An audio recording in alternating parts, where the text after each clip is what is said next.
বন্ধুরা, মহাভারত দুনিয়ার সব থেকে প্রসিদ্ধ এবং ঐতিহাসিক গ্রন্থের মধ্যে একটা। হিন্দু ধর্মের এই গ্রন্থে এমন অনেক কাহিনী আছে যা আজ পর্যন্ত অনেক মানুষের কাছে রহস্যময়। এমনই এক কাহিনী হলো দ্রৌপদী। আপনি যদি মহাভারত খুব ভালো করে কখনো দেখে থাকেন, তাহলে আপনি মহাভারতের সবচেয়ে মহান চরিত্র দ্রৌপদীকে দেখে থাকবেন। দ্রৌপদীর এমন কোন রহস্য ছিল যা মহাভারতে লুকিয়ে রাখা হয়েছে? আজকে জানবো সেই রহস্যগুলি এই ভিডিওর মাধ্যমে, যেগুলি দুনিয়া তথা মহাভারত থেকে লুকিয়ে রাখা হয়েছে। সিআর মোটিভেশন চ্যানেলে আপনাদের সবাইকে স্বাগত জানিয়ে শুরু করছি আজকের ভিডিও। মহাভারতের কথা অনুসারে এটা বলা হয় যে যখন দ্রৌপদীর জন্ম হয়নি, তার পূর্বে দ্রৌপদীর পিতা অর্থাৎ রাজা দ্রৌপদ ও গুরু দ্রোণাচার্যের মধ্যে গুর বিরোধ ছিল এবং এই দুজনের মধ্যে যুদ্ধও হয়েছিল, যেখানে গুরু দ্রোণাচার্য তার শিষ্য অর্জুনের দ্বারা দ্রুপদ রাজকে পরাস্ত করেছিল। এটা বলা হয় যে রাজা দ্রুপদ এবং গুরু দ্রোণাচার্যের মধ্যে এই বিভেদ রাজ্য সীমানা নিয়ে হয়েছিল, যেখানে দেখা যায় যে অর্জুন দ্রোণাচার্যের দিক থেকে যুদ্ধ করে দ্রুপদ রাজ্যের অর্ধেক রাজ্য দখল করে নিয়েছিলেন এবং অর্জুন দ্রোণাচার্যকে গুরুদক্ষিণা হিসেবে সেই রাজ্যের অংশ দান করেছিলেন। অর্জুনের কাছে পরাজয়ের পর রাজা দ্রুপদ সেই অপমান সহ্য করতে পারেনি, তাই তিনি দ্রোণাচার্যের উপর সেই অপমানের বদলা নেওয়ার জন্য একটি যজ্ঞের আয়োজন করেন। সেই যজ্ঞের অগ্নিতে আহুতি দিতে দিতে রাজা দ্রুপদ একটি পুত্রের দাবি করলেন, যে কিনা গুরু দ্রোণাচার্যের মস্তক কাটতে পারবে। এরপর ওই যজ্ঞের অগ্নি থেকে দৃষ্টদ্যুম্ন নামক এক পুত্র প্রাপ্তি হয় দ্রুপদ রাজ। তার সাথে এক পুত্রীরও জন্ম হয়, তার নাম রাখা হয় দ্রৌপদী। দ্রৌপদী অগ্নি থেকে বেরিয়ে আসার পর এক আকাশবাণী হয়, যেখানে বলা হয় পুরো আর্যাবর্তে ধর্ম প্রতিষ্ঠার জন্য দ্রৌপদীর জন্ম হয়েছে। আমরা সবাই জানি দ্রৌপদীকে 5 স্বামীর সঙ্গে বিবাহ করতে হয়, কিন্তু কি হয়েছিল যার জন্য দ্রৌপদীকে 5 স্বামীর সাথে বিবাহ করতে হয়েছিল তা হয়তো অনেকের কাছে আজও অজানা আছে। তাহলে আপনাদের বলে দেই, রাজা দ্রৌপদ যখন দ্রৌপদীর স্বয়ংবর সভার আয়োজন করেন, তখন ওই সময় পঞ্চপাণ্ডব বনবাস পালন করছিলেন। আর যখন পঞ্চপাণ্ডব মাতা কুন্তির জন্য খাবারের সন্ধানে বেরিয়ে যান, তখন তারা দেখেন যে সামনের এক মহলে অপরূপ এক সুন্দরী কন্যা অর্থাৎ দ্রৌপদীর স্বয়ংবর সভা হচ্ছে।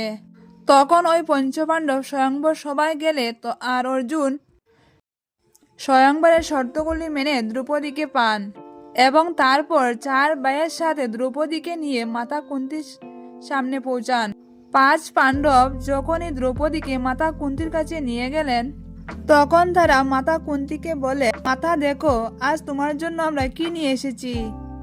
তখন মাতা কুন্তি পিছনে ঘুরে না দেখে তার সকল পুত্রকে আদেশ দিলেন যে যা নিয়ে এসেছো তোমরা সবাই সমান ভাগে ভাগ করে নাও। তখন পঞ্চপাণ্ডব এই কথা শুনে সবাই হতভম্ব হয়ে যান, কিন্তু তারপরে তারা সবাই মাতা কুন্তির আদেশ মেনে দ্রৌপদীকে বিবাহ করেন। যখন পঞ্চপাণ্ডবের সাথে মাতা কুন্তির ওই বিবাহের কথা হয়, দ্রৌপদী ওই বিবাহের জন্য রাজি ছিলেন না।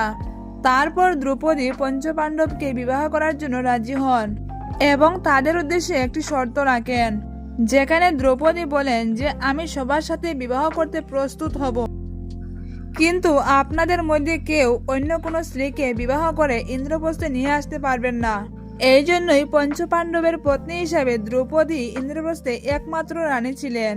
যখন দ্রৌপদী মাতা কুন্তির কুটিরে পৌঁছেছিলেন, তখন মাতা কুন্তি পঞ্চপাণ্ডবকে এই আদেশ দিয়েছিলেন যে তারা যেন যা নিয়ে এসেছে তা যেন সমানভাবে ভাগ করে নেয়। কিন্তু যখন মাতা কুন্তি পিছন ফিরে দেখেন, তখন তিনিও অবাক হয়ে যান এবং ভাবতে থাকেন যে তিনি কি বললেন, তিনি কি অনর্থ করে ফেলেছেন। নিজের কন্যা সমান পুত্রবধূকে 5 পুরুষের সঙ্গে বিবাহের আদেশ দিয়ে ফেলেছেন। সেই সময় কুন্তিকে দুঃখী দেখে শ্রীকৃষ্ণ কুন্তিকে বুঝান, এইসব তো দ্রৌপদীর পূর্বজন্মের তপস্যার ফল। বলা হয় যে দ্রৌপদী পূর্বজন্মে এক সাধুর কন্যা ছিলেন। যখন তার বিবাহ হচ্ছিল না, তখন সে ভগবান মহাদেবের কঠোর তপস্যা করে এবং তিনি মহাদেবের কাছ থেকে বরদান হিসাবে 5 গুণের স্বামী চেয়েছিলেন। কিন্তু 5 গুণ অধিকারী একজনের কাছে থাকা সম্ভব ছিল না, যার জন্য দ্রৌপদী পরের জন্মে পঞ্চস্বামীর সুখপ্রাপ্ত হয়। এই ঘটনার প্রসঙ্গে একবার শ্রীকৃষ্ণের স্ত্রী সত্যভামা দ্রৌপদীর সঙ্গে দেখা করতে আসেন। তিনি দ্রৌপদীকে জিজ্ঞাসা করেন যে তোমার পঞ্চস্বামী অর্থাৎ পঞ্চপাণ্ডব তোমাকে এত সম্মান করে কেন? তখন দ্রৌপদী সত্যভামাকে উত্তর দিলেন, আমি অহংকার এবং ক্রোধ থেকে দূরে থাকার চেষ্টা করি, আর আমি কেবল আমার স্বামীদের খুশিতে খুশি থাকার চেষ্টা করি। আমি যখনই 5 পাণ্ডবের সাথে বিবাহ করেছি তখন থেকে আমি অন্য কোনো পুরুষকে দেখে আকর্ষিত আর হই না। আমার মন প্রাণ সবই পাণ্ডবদের জন্য। যখন যুধিষ্ঠির দ্রৌপদীকে পাশা কেলায় পণ হিসেবে রেখেছিলেন তখনও দ্রৌপদী নিজের ধর্মকে পালন করতে ভুলেনি। মহাভারত অনুসারে এটা বলা হয় যে 5 পুরুষের পত্নী হবার পরেও দ্রৌপদী আশীর্বাদ পেয়েছিলেন যে দ্রৌপদী সারা জীবন কুমারী হয়ে থাকবেন। বলা হয় যখন মহর্ষি বেদব্যাস দ্রৌপদীর বিবাহ 5 পাণ্ডবের সাথে করান তখন তিনি দ্রৌপদীকে একটি বরদান দেন, যখনই ওই পঞ্চপাণ্ডব ভাইয়ের মধ্যে দ্রৌপদী একজনের কাছ থেকে অন্যজনের কাছে যাবে তখন পুনরায় তার কুমারিত্ব ফিরে আসবে, তার কুমারিত্ব কখনো নষ্ট হবে না।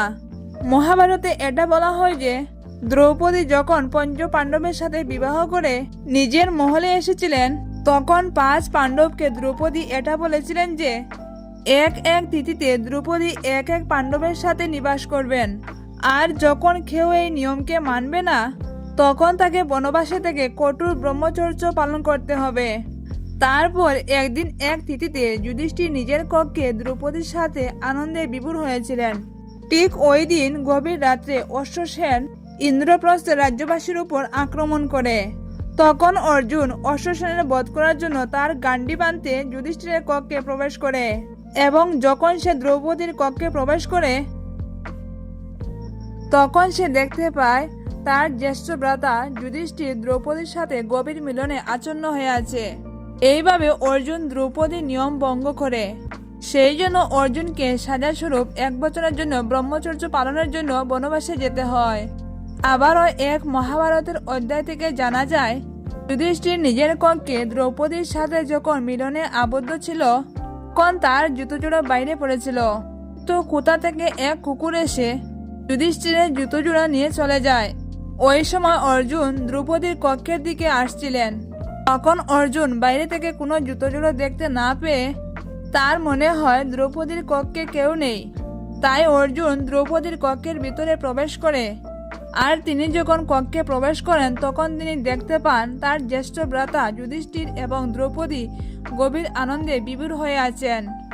আর এর সাজাস্বরূপ অর্জুনকে 1 বছরের জন্য বনবাস পালন করতে হয়েছিল। কিন্তু যখন দ্রৌপদী জানতে পারেন এতে অর্জুনের কোনো ভুল ছিল না এবং সব ওই কুকুরের জন্য হয়েছিল, তখন দ্রৌপদী কুকুরকে অভিশাপ দেন যে যেভাবে আমাকে তোমার জন্য কেউ সহবাস করতে দেখেছে ঠিক সেইভাবেই এই দুনিয়া তোমাকে সহবাস করতে দেখবে, আর লজ্জা কি তা তোমরা বুঝতে পারবে না। এও বলা হয় যে স্বর্গে যাওয়ার সময় দ্রৌপদীর খাদে পড়ে মৃত্যু হয়ে যায়। তখন ভীম তার জ্যেষ্ঠ ভ্রাতা যুধিষ্ঠিরকে জিজ্ঞাসা করে যে দ্রৌপদী তার জীবনে কখনো কোনো পাপ করেনি, তাহলে কেন দ্রৌপদী আমাদের সঙ্গে স্বর্গে যেতে পারবে না?